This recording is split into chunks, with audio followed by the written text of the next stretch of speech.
Hi, I'm Garmbreak1 from Midgardy RPG, and this is Cool Crowdfunding. Today I've got with me Shawn from Tribality.com. How's it going? Good, how you doing? Pretty good. Today you're here to talk about the Seas of Vodari project. Why don't you tell me Um, about that? yeah, yeah, for sure. So, back in 2014, I ran a seafaring campaign. The whole goal of that campaign was, we've been doing a lot of wilderness crossing and all the rest, and I wanted to just, hey, wouldn't it be cool if instead of having to fight, grassland random encounters or walk through a forest or, you know, set campfires as we're traveling down a road, if that was on a ship and the points of light were islands. So I started making this campaign, and I'm like, well, I guess I need a world for it. And then I had the unfortunate um, experience of finding out that my players could go anywhere. They couldn't just walk a day or two. In a game session, they could sail hundreds of miles. So I quickly found out I had to have a very big world fleshed out. So one of the things we wanted to do on this book was to learn from my successes and failures and create a book where somebody could go with confidence and run a seafaring campaign where they know that they would have a ton of islands and player options out there that they could go and add on their own stuff or just run with that. They could use the world, or they could just use it as a source book for us. Like, oh man, they're going to that island. I haven't had time to check it out.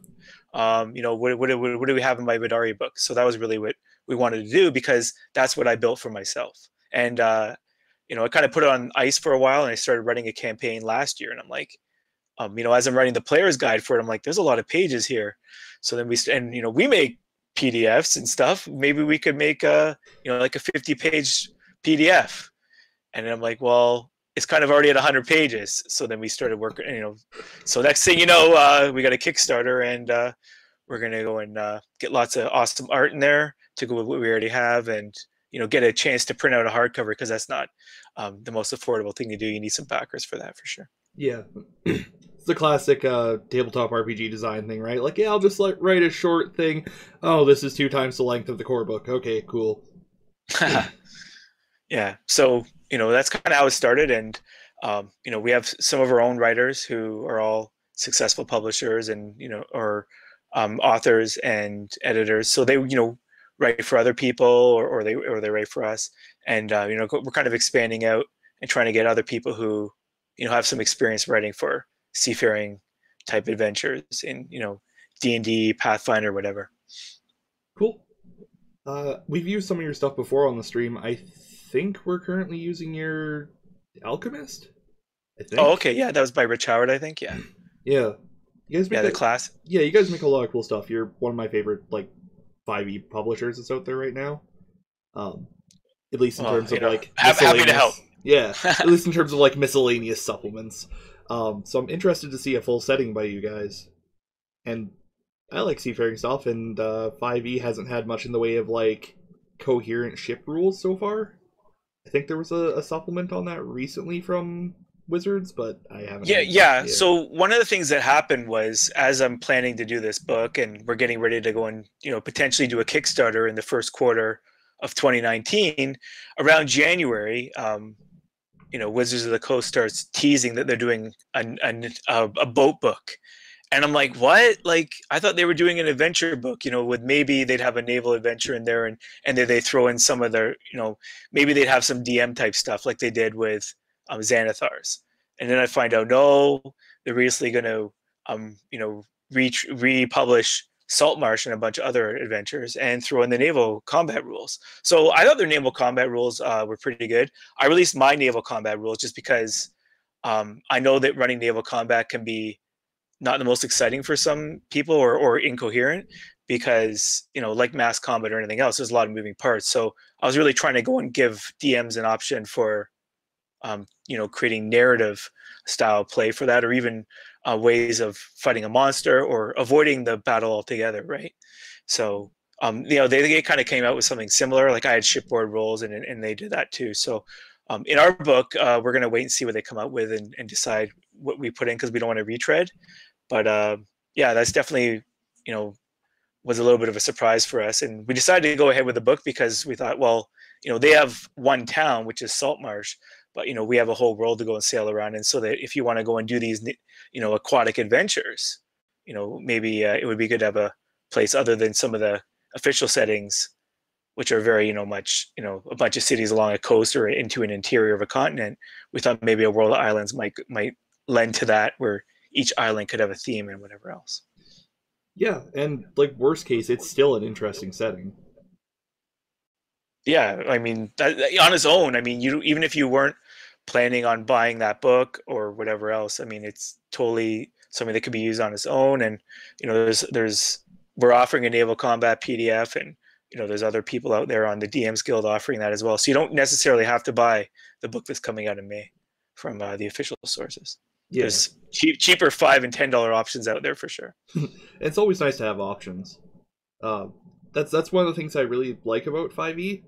One of the things that was weird to me about 4e was the lack of third party support, which I know just comes down to their licensing and stuff. But it's nice to see a return to that 3.5 environment where you have like at least a couple of big studios publishing weird third party stuff for it, and then a pretty much infinite number of very small publishers. Yeah, I mean, I don't know if we're gonna see. I don't want to use the word glut, but like with the DMs Guild, I think that goes and controls a lot of stuff and allows an official channel so that it's less confusing for people. And then if some other third party publishers want to kind of try it on their own, like Tribality does, and we're not the size of Cobalt or Monty Cook or any of these other kind of big studios, but we can go and with Kickstarter and whatever else, we can go and try to put out a couple things and see if we can go and get 400, 500, 1,000 backers or whatever, like some of the publishers our size have been able to do. Yeah, Kickstarter's been great for third party content. Like a lot of the stuff that I use, we found through there. Not all of it, obviously, but which is why I started doing the cool crowdfunding videos, just showing people all the cool stuff that's on Kickstarter every like 2 weeks or so. Because there's a lot of stuff in the category, and a lot of it's Cards Against Humanity retreads, but some of it's really cool 5e source books and other games as well.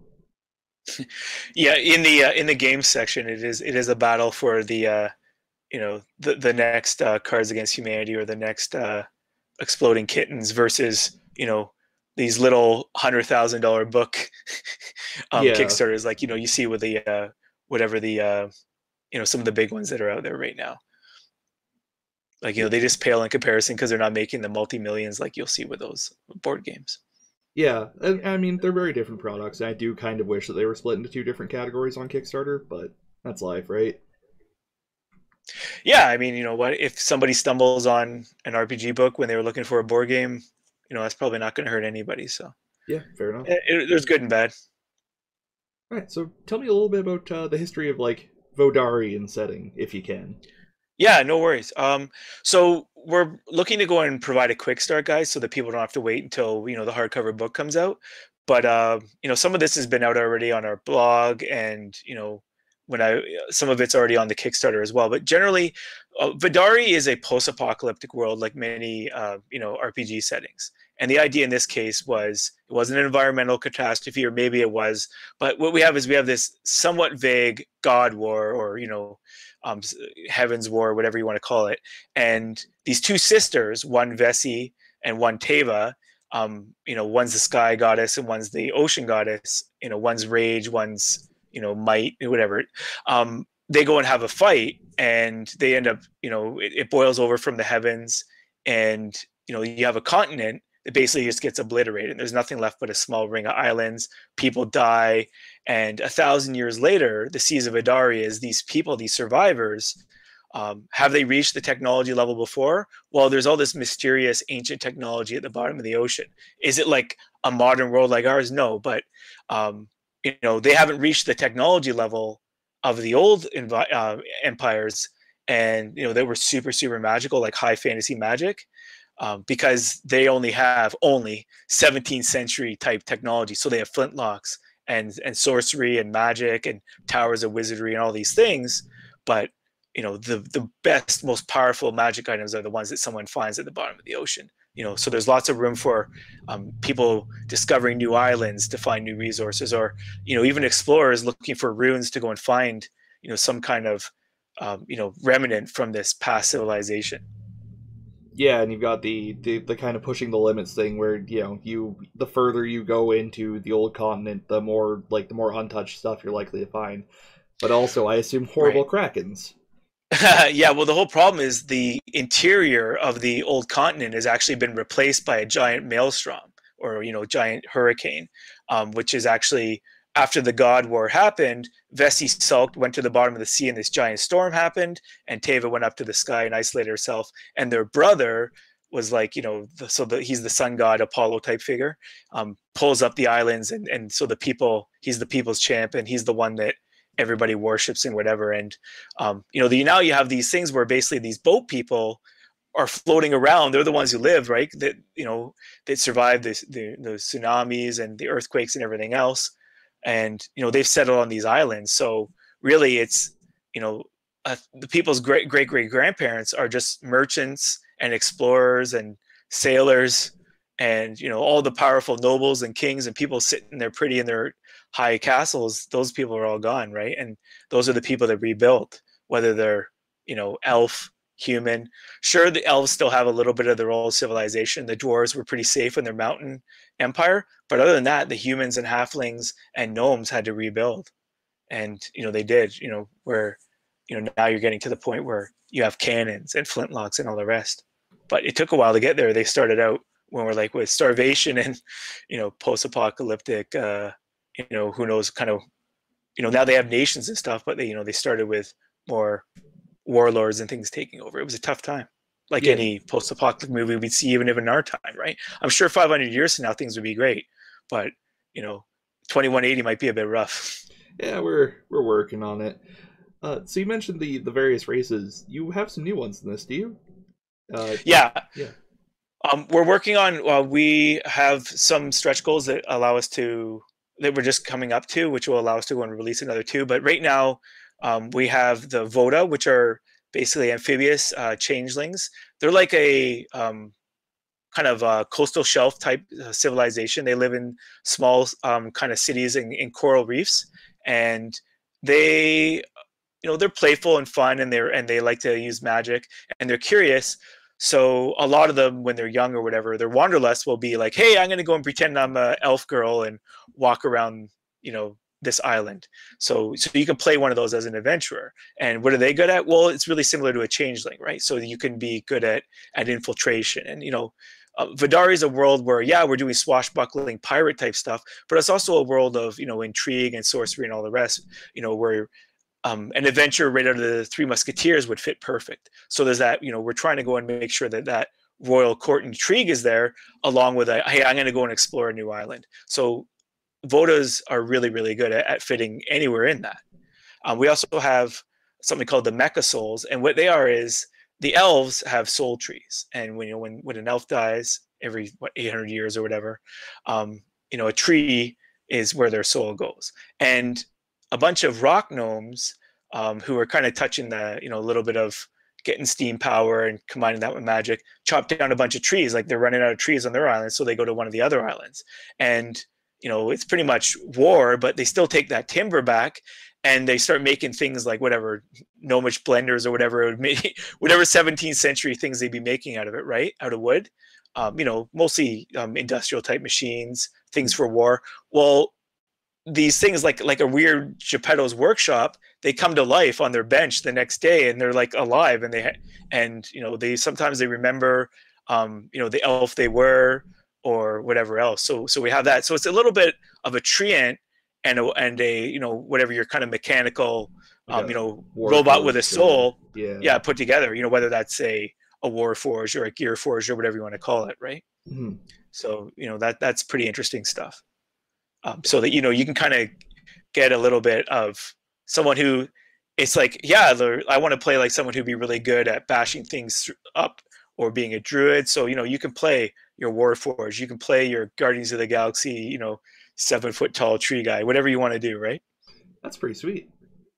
Yeah, so we have those two. So now, and we're also looking at some other ones that are in development right now, like kind of just on the verge of being able to be play tested, are the Cursed Soul, which is basically really touching on that pirate thing where whether it's Barbosa or any of those guys, where like in Pirates of the Caribbean, where you died, but or you were cursed, and now you're living a half life, or you're kind of dead, and the only way to go and get your life back or to rest in peace is to go and solve that curse. So what you do is you go and take your human or your elf, and you kind of remember who you were, but you lose most of your traits. But now you're resistant to necrotic damage, and you don't sleep. You just remember who you were. It's like, so it's really kind of a little bit gothic and creepy mixed with that whole pirate curse type thing. So we just wanted to go and create something there. And of course, you're a little bit ghost-like, so you can go and turn into a ghost and get resistance to bludgeoning and piercing and slashing, and glow a little bit blue to scare people. We're just kind of working on, there's, if you go and give them everything, next thing you know, they're, more powerful than anybody else, right? So they're kind of like half ghost, half person. I want to play one of those. God damn. Yeah. So that's another one. And we're also we're trying to figure out how to go and bring in some kind of siren type person. Someone who has a little bit of singing. They're very alluring, otherworldly beauty, kind of makes elves look average. Plain by comparison, yeah. Yeah, exactly. So yeah, we're working on that. And then we have we're trying to figure out what we want to do with some kind of bird folk type people, avians, whatever you want to call them, without retreading on things that have already been done. So we were looking at maybe bringing in, someone who's the kind of like that Norse raven type person, which is a little bit different than say Kenku or Tengus, and then maybe some kind of parrot folk person who'd be very much, they'd be flirty and colorful and whatever else. They'd be very much, two sides of the same coin. The sub races would be very, very different. Yeah, sure, they're both bird people, but one is very dour and secretive and about being sneaky, and the other one is very much all about being flamboyant and flirty and loud. That sounds great. Maybe some Albatross people. Yeah. Yeah, exactly. Like there could be a lot of different options for sure. Yeah. So there's one thing that caught my eye when I was reading. Well, there were a lot of things that caught my eye when I read the Seeds of Odari Kickstarter, but in particular, the gunslinger class is mentioned. I have your other gunman class. Is this a different thing, or is it more subclasses for it? Oh, sorry. Are you talking about like the alchemist, where there's like the one who uses guns? Because I think there was something in there. No! You're talking about the Wild West one. Yes, the Wild West one. Yes. Yeah. No. Does it borrow anything from there a little bit? But like the idea behind that one is that one's very much like you're supposed to go and hit all the different archetypes. Whether it's the quick shooter, the Lone Ranger, and the Desperado. Like it's supposed to hit all kind of three of those, right? Yeah. Or I can't remember exactly if there's four or not. This one, what we did was we went and said we wanted to create a gunslinger that would be like anybody can pick up a gun in Vidari. What makes a gunslinger special? So we're like, okay, well, there's elves that can go and shoot magic arrows. Well, anybody can shoot a magic arrow, but these elves are better at it because they're like arcane archers. So we're like, well, could we make like an arcane gun kind of guy? And we're like, yeah, let's do that. Let's go and figure out how we could go and make it so that their whole thing is that they infuse a shot with magic. It's not like they're an artificer and they're doing a bunch of stuff. They just like their whole thing is they take evocation magic and enchantments and things like that and throw them into the bullet. And if they hit, they do. If not, they just wasted their spell slot. You know what I mean, or their thing. And they have other things like they can go and use it to be do trick shots and whatever else. Well, so we started with that one. We're like, well, what else could we do? Well, we're like, well, we really want to get this palace intrigue type thing going in. So why don't we make someone who is as good with a gun as they are with a blade? So we made the musketeer. And are they necessarily a French musketeer? No. They could be any musketeer. The idea is there's someone who fights with both musket and saber, or rapier, whatever it is. Yeah. And then the last one we made was like, well, you know what? When it comes down to it, I think people are going to want to play a Billy the Kid, or that type of Wild West type guy. Even though we're in the 17th century, it's going to be another 200 years before really anybody wants to go and start shooting 6-shooters and stuff. But we're like, okay, you know what? So then we made the pistolero, and the idea behind them is that a little bit of that kind of like, hey, they can do trick shots and everything they do is all about finesse with their gun. Yeah. And they pick a shooting style and all the rest of it. So we kind of wanted to make sure we had those three fits. One of the ones we're working on, which I don't think we need to go and bring in, which is probably a little bit of a retread, and some others, was the idea behind a cannoneer. And that's just like your crazy dwarf or gnome type stereotype, where they're just like taking a pipe and just shooting mortars at people and blowing everybody up, trying to get that to balance and whatever else. We're like, I don't know, but I think that's fun. So whether that's something we go and develop or not, or maybe something we bring in later, but it's not something that we have ready to go yet. Yeah, it's a hard one to do because you really want to balance out the amount of damage that they can put out without like reducing them to only one shot ever and having them fall off as time goes on and stuff. Yeah, I mean, and if you go and give them like 2d10 damage at third level, I mean, where do Yeah, they go from there, right? yeah, like they wipe every encounter initially and then do nothing forever. Yeah. And yeah, like having a cowboy pirate isn't that incongruous. Pirates are just kind of No, I ocean mean, like cowboys, man. there's definitely people that were, running around and very good with a gun. But I Yeah, mean, I've been watching a little bit of the Musketeers show from BBC, and yeah, I like they use their guns a lot in that show for sure, but they use yeah, their swords too. So yeah. I really like that archetype. I'm a sucker for pistol in one hand, sword in the other. It's aesthetics, man. Yeah, yeah. So I mean, like I like to play roguish type characters, and any one of these could have easily just been a rogue archetype, but we thought that they fit together pretty well as their own thing, and we created like a resource called, um, oh man, I'm forgetting what it is.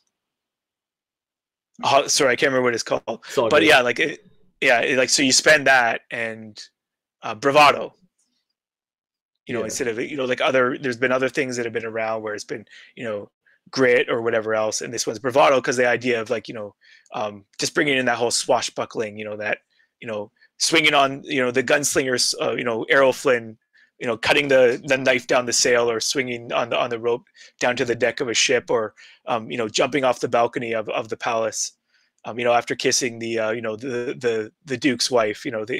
that kind of thing. You're stylish, not dire, right? Yeah. Yeah, I Yeah, dig. but at the same time, you have the cursed soul in your party, so Well, yeah, they're the so dire ones. You're the stylish ones. yeah, exactly. So we're trying to create a mix where it's not all like Saturday morning cartoon, but it's not all dour gothic, survival horror or something like that. Yeah, allow the players to kind of tweak it to their preference. Yeah, Yeah, I think they're trying to make sure there's something for everyone. Because the last thing you want to do is be like, "Well, I don't want to play a pirate campaign." Well, I don't want you to play a pirate campaign either, because only two people in your group are going to want to do that, and everybody else is going to be like, "Couldn't this have just been like an arc?"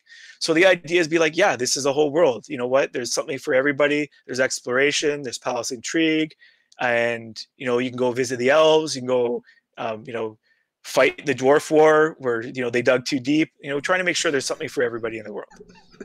All yeah, we got to make sure cover it all, because you can't, like, that's the thing that I really like about the official settings, is that you can go somewhere and everything's covered, right? Like there's a place for every thing. Like it's like, well, I want to play like Tabaxi. So like, no problem, the Tabaxis have a large tribe of people, and they love trading with everybody else, and they're from this island.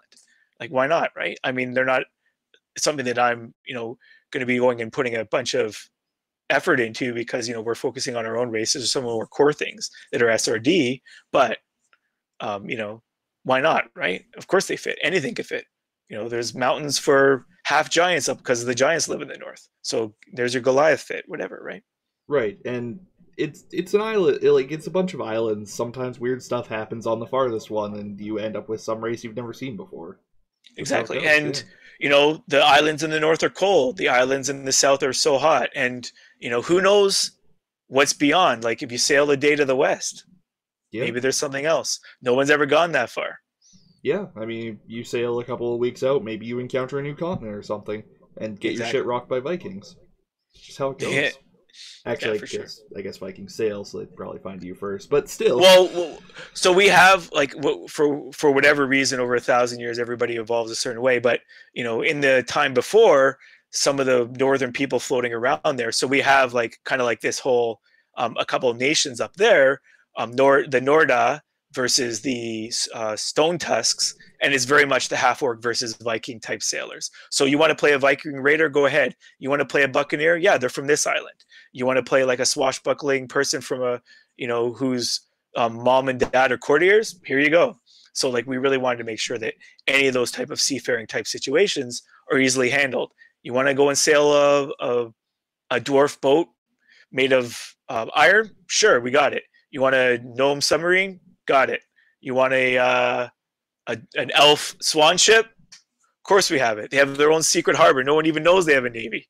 What do you mean the elves got a navy? They don't even care about anything. No, they're out to their white sailed ships are coming to get you. Oh, that's beautiful. So that's the idea, right? You got, and so what we're trying to do is, we don't want to go and skip stuff just because it's a trope, but we also want to take a twist on some of the things. So, our goblins, some of them live in the cities and stuff too, but some of the goblins, they just kind of live on their own island and then they raid, merchants passing by. That's a great level 1 encounter, right? Where, your roadside encounter with the goblins, now they're on windsurf boards, right? Oh, hell and yes. and they're trying to go and board you with like grappling hooks as they're sailing by it, like, I don't know, to 40 miles an hour, right? Or whatever it could be with the wind. I mean, 30, 20 miles an hour. It's going to be faster than your ship. Yeah. Notoriously hard to deal with, yeah. Yeah. So, that's the kind of situation. So we take a common first level encounter and we put a small twist on it. Yeah, they're hiding in the bushes. Yeah, you're going through with your caravan. Yes, they paid you 50 gold, but boom, now it's a little different, right? Yes, we have to sail from point A to city, but no, it's not a grassland random encounter where you fight a bullet. Now it's a shark, a giant megalodon, whatever, you know what I mean? Yeah. It's not that different. It's new to the players. That's what we wanted to do, right? So that, you can go right back to playing your, Forgotten Realms, adventure after this campaign. Yeah. But this one, it's got a little more water. The gap you filled it. It's basically you filled in all the gaps. All the valleys have water in them. Yeah, legit. Damn, now I really want to play this. When is this estimated to ship? Do you like? Not a hard date, I know. Probably. I mean, like, but we're pretty confident. Like I said, I mean, before we even started this Kickstart, before I even was thinking about doing the Kickstarter, I was already over 100 pages. So we have lots of content. Really, what we're trying to do between now and November, when we're going to ship, is try to get the PDF out just a bit early to people so they'll see it. But we're going to do a quick start guide to try to make sure that people have that for May, so that if they're going to go and maybe grab the other official Saltmarsh adventure type book, they got all this fun stuff to go with it. And then in the meantime, we have our early backers who are going to see a lot of the stuff, maybe in its earliest form. And, like, we're really confident about hitting that date and, getting books in boxes, so that people are having it for Christmas, get them in the boxes in November and get them out to people.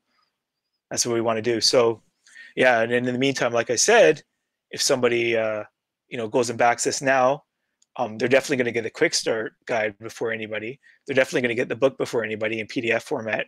And this is probably one of the only ways, or the only way, they'll be ever able to get a hardcover.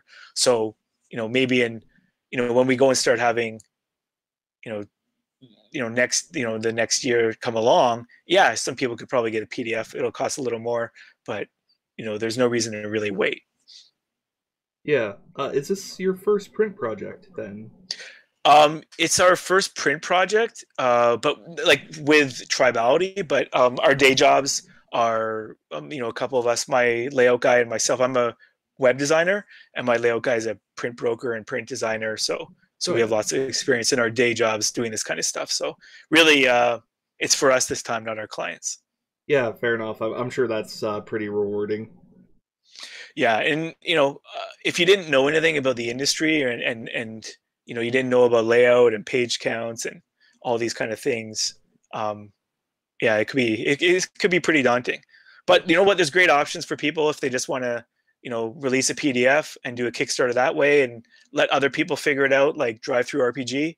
You can go and get softcover and hardcover options with them. Something we looked at, but because we had relationships with printers, we're like, you know what? Why not? Why don't we go for it? We know exactly the kind of product and it's going to be able to get into people's hands because we're going to be able to get a sample first and we know what they've done for us in the past. Yeah, that explains why your website's so nice to look at. It's one of the better ones in the industry. Yeah, well, again, when you have those, that's the other thing that's really nice is that when you have those resources internal, it makes things a lot easier because we're good at writing, but we're terrible at everything else. It's nice that we're, what are we terrible at? Well, I don't know, like accounting, whatever. You know what I mean? Oh, So we have to that's go the and hire hard people part, for right? that. Yeah, Yeah, boring stuff like that. yeah, You can't be good at everything, right? yeah. So, tell me a little bit about yourself, if you don't mind. Yeah, sure. So I've been playing D&D since the '80s. Kind of got started with Dragonlance, and off and on, kind of got old and didn't play as much. When then I had kids, and then I wasn't playing as much, and then all of a sudden, I started. One of my kids was like, "Hey, like, what's this Dungeon and Dragon stuff?" I'm like, "What?" Or they were just talking about, "Hey, can we play like a role playing game?" Like, and they were I'm like, "Yeah, you would just roll dice for that," because I wasn't even thinking because they want to do something with their toys, right? Yeah. I'm like, and the next thing you know, the fourth edition beginner box is, coming into the house, and after pretty much skipping third, other than just you always read the books and things, but after not even like just ignoring third edition, I got back into it pretty hardcore.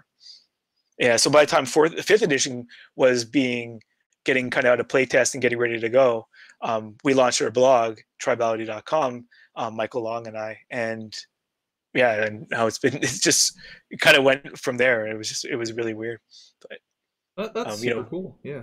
yeah, Yeah, and I and we see. really I just was like, hey, I'm just gonna get back into the hobby here, and because life was busy. I mean, I was running my own web design firm and Yeah. whatever else. Yeah, and I see you've got, I think, D20 Modern behind you. Is that what that is? Yeah, there's Yeah. there's you can see there's books from all kinds of eras up there. There's fourth edition over there and Yeah. collection of whatever else, and pretty much every fifth edition book and some of the variant covers too. Nice.